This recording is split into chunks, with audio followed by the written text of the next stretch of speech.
10 avril 2026, Peuple d'Afrique, une information rapide. Nous devons remercier et féliciter les autorités sénégalaises pour cette décision salvatrice.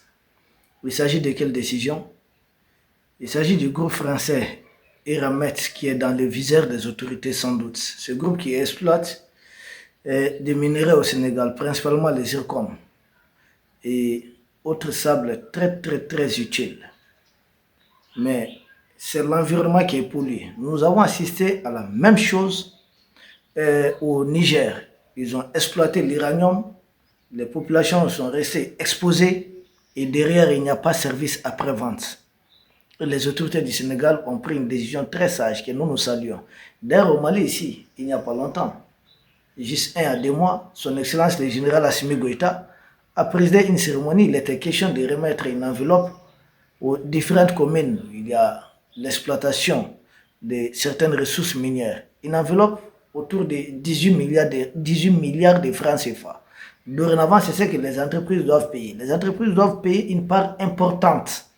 Parce qu'autrefois, quand nous on avait nos familles démocrates, les entreprises minières et autres là venaient faire les pleins leurs poches et puis voilà, partaient. Mais cette fois-ci, c'est une très bonne décision. Et nous voyons la même chose du côté du Sénégal. Et d'ailleurs, nous avions dit, même au Niger, il faut poursuivre, Orano et autres, là, il faut les poursuivre pour avoir pollué et ne pas avoir réparé, parce qu'après, c'est le cancer, c'est d'autres trucs contre la population. Au Sénégal, le long de la côte atlantique, au nord de Dakar aussi, ils sont en train de faire la même chose. Donc, les autorités actuelles ont décidé de s'affirmer, de s'assumer, et puis ça, nous avons vraiment apprécié. Et nous assistons à peu près à la même chose du côté du Sénégal. Parce que le 7 avril dernier, il y a juste quelques jours de cela, le 7 avril 2026, le ministre de l'Énergie a lancé un fonds spécial de réhabilitation.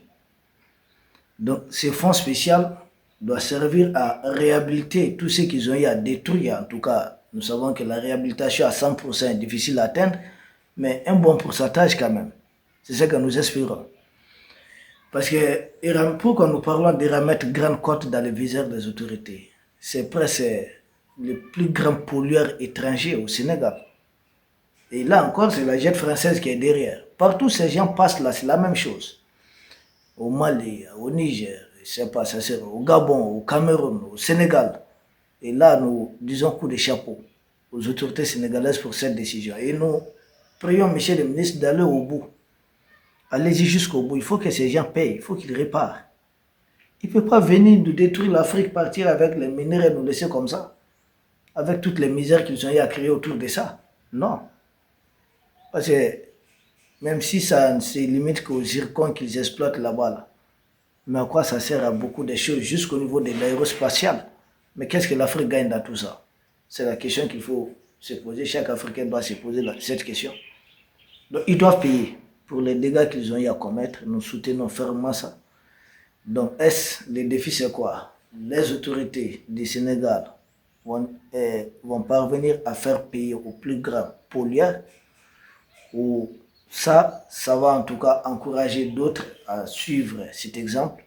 Et ça serait beaucoup de recettes pour le Sénégal qui s'est retrouvé piégé dans une dette que les gens même ont du mal à expliquer. Une dette, on dit, voilà, il y avait tel président, il a laissé telle dette. On se pose même la question à quoi a servi tout ça. Ça, c'est notre débat. Mais on reste dans ce cadre de pollution.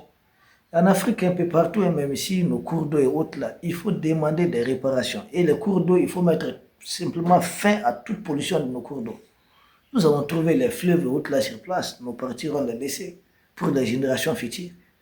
Et ces gens qui viennent prendre tous ces minéraux, mais dans les décennies à venir, voire siècles à venir, l'Afrique aura peut-être suffisamment d'enfants, suffisamment de gens formés, capables d'exploiter ce qu'ils sont en train d'exploiter aujourd'hui. Et à ce jour, quand nous aurons besoin de ça, et que les minéraux en question ne sera plus là, ça trouvait qu'ils ont déjà tout exploité, qu'est-ce qui va nous rester? En lieu et place. À défaut de cela, il faut au moins faire suffisamment de profit. Ils ne peuvent pas continuer à venir détruire l'environnement. La balle est entre les mains du ministre de l'Énergie. Moi, je suis convaincu qu'il va aller jusqu'au bout. Surtout, ils ont un très brave Premier ministre, son Excellence Ousmane Sonko. peuple d'Afrique, nous vous remercions. Nous espérons vous retrouver très bientôt pour un sujet au sommet de l'actualité. Merci.